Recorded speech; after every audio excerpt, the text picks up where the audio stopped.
दुनिया में आए हैं तो जाना भी पड़ेगा, यानी जन्म हुआ है तो मृत्यु भी निश्चित ही होगी। हम सभी इसी बात से परिचित हैं कि अगर किसी व्यक्ति के मरने के बाद उसका अंतिम संस्कार नहीं किया जाए तो उसकी आत्मा को युगों युगों तक शांति नहीं मिलती है। सनातन धर्म में मृत शरीर को पूरे पारंपरिक ढंग से विदा किया जाता है। मृत्यु के बाद जब पार्थिव शरीर को जलाया जाता है तो जलने के बाद उसके शरीर की बची हुई राख अस्थियां कहलाती हैं। कई स्थानों पर अस्थियों को मिट्टी के मटके में रखा जाता है तो कई स्थानों पर लाल या सफेद कपड़े की थैली में।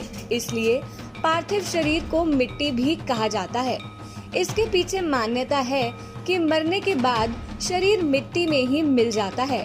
शास्त्रों के अनुसार मृत्यु के पश्चात मृत शरीर का अंतिम संस्कार कर उसकी राख को पूरे विधि विधान से गंगा या किसी पवित्र नदी में प्रवाहित किया जाता है। लेकिन क्या कभी आपके दिमाग में यह बात आई कि अस्थियां तो हमारे परिजन की आखिरी निशानी होती है, तो फिर उसे हम अपने पास रखने की बजाय गंगा में प्रवाहित क्यों करते हैं? पौराणिक ग्रंथों के अनुसार गंगा को सबसे पवित्र नदी माना गया है। सनातन धर्म में गंगा नदी का स्थान इसलिए भी सर्वोच्च माना जाता है क्योंकि देवी गंगा भगवान शिव की जटाओं में वास करते हुए धरती पर अवतरित हुई थी। इसके जल को छूने मात्र से ही सभी के पाप धुल जाते हैं।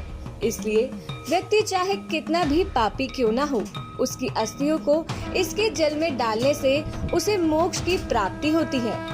कर्म पुराण में कहा गया है कि जितने साल तक मृतक की अस्थियां गंगा जैसी पवित्र नदी में रहती हैं, उतने हजारों सालों तक उसकी पूजा स्वर्ग लोक में की जाती है। और यह भी कहा जाता है कि जब तक अस्थियों को नदी में प्रवाहित ना किया जाए तब तक उस व्यक्ति की आत्मा को शांति नहीं मिलती और तब तक वह परलोक की यात्रा नहीं कर सकता। पुराणों में इससे जुड़ी एक कथा भी प्रचलित है। कथा अनुसार एक बहुत ही निर्दयी व्यक्ति अपने परिवार के साथ रहता था। वह कई लोगों को पीड़ित करता था। उसने अपने जीवन में कभी कोई पुण्य नहीं किया था। एक दिन वह पास के ही जंगल में शिकार करने गया, लेकिन एक बाघ ने उसको ही मार दिया। उस व्यक्ति की मृत्यु के उपरांत यमदूत उसकी आत्मा को लेने आए। उसके शरीर का अधिक से अधिक भाग तो बाघ ही खा गया था और बचा हुआ भाग अन्य छोटे छोटे पशुओं का भोजन बन गया। इस बीच कुछ उड़ने वाले जीवों ने भी उस शरीर का भोजन किया। अचानक एक पक्षी हड्डी के एक टुकड़े को लेकर अन्य जीवों से छिपाता हुआ आकाश की ओर उड़ गया। तभी उसके पीछे दूसरा जीव भी भागा और दोनों के बीच हड्डी को लेकर विवाद होने लगा। एक तरफ यमलोक में उस निर्दयी व्यक्ति के पापों का लेखा जोखा देखा जा रहा था, वहीं दूसरी तरफ वो दो जीव उस मृत व्यक्ति के शरीर की हड्डी को लेकर झगड़ रहे थे।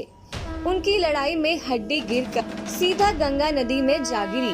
गंगा नदी में हड्डी के गिरते ही वो पवित्र हो गई और उस व्यक्ति के समस्त पाप धुल गए और वो नर्क की यातना से बच गया। इसलिए तभी से ये विधान शुरू हो गया। अस्थियां विसर्जित करने के धार्मिक ही नहीं, वैज्ञानिक आधार भी हैं। वैज्ञानिक अस्थियों और नदियों को एक साथ जोड़कर देखते हैं। उनके अनुसार नदी में प्रवाहित मनुष्य की अस्थियां समय समय पर अपना आकार बदल लेती हैं, जो उस नदी से जुड़े स्थान को उपजाऊ बनाती हैं। नदी का पानी धरती के जिस स्थान को भी स्पर्श करता है वह उपजाऊ बन जाता है। अर्थात मृत्यु के बाद भी अस्थियां प्रकृति को एक नया जीवन देने का काम करती हैं।